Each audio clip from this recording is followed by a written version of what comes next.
ఈరోజు పెన్నక చెరువుకి ఉచితంగా 12 లక్షల చేప పిల్లల్ని గవర్నమెంట్ ఎన్డీఏ కూటమి తరఫున రిలీజ్ చేశారు. ఈరోజు ఉదయాన్నే అందరం ఆధ్వర్యంలో చెరువులో చేపల పిల్లలను వదలడం జరుగుతుంది.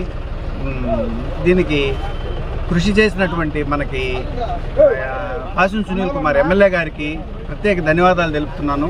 అలాగే ఎన్డీఏ కూటమి కూడా ధన్యవాదాలు తెలుపుతున్నాను.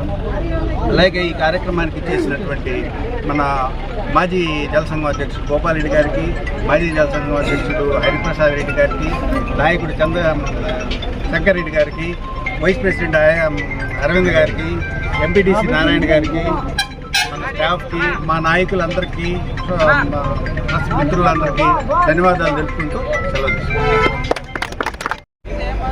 మనందరికీ తెలుసు, మన గూడూరు నియోజకవర్గంలోనే కాకుండా జిల్లాలోనే ప్రతిష్టాత్మక చెరువు మన పెన్నక్కి చెరువు. దాదాపు చిల్లకూరు, కోట మండలాల్లో దాదాపు 10 విలేజెస్ కవర్ చేస్తూ ఈ చెరువు ఉంది. దీని మీద ఆధారపడి ఎన్నో కుటుంబాలకు జీవనోపాధిగా ఉంది.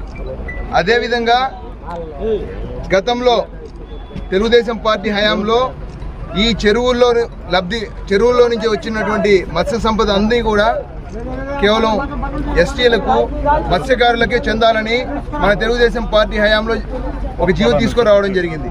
కానీ గత ప్రభుత్వ హయాంలో 217 జీవో తీసుకొని వచ్చి ఆ సొసైటీలకి లేకుండా గత ప్రభుత్వం చేసింది. మళ్ళా ఏదైతే మన తెలుగుదేశం పార్టీ జాతీయ అధ్యక్షులు నారా చంద్రబాబు నాయుడు ఇచ్చిన మాటకు కట్టుబడి ప్రభుత్వం రాగానే ఆ జీవోను రద్దు చేసి ఈ సొసైటీలకే, ఈ మత్స్యకారులకే ఈ సంపదంతా చెందాలి అనే విధంగా మళ్ళా తిరిగి ఆ జీవోని తీసుకొని రావడం జరిగింది.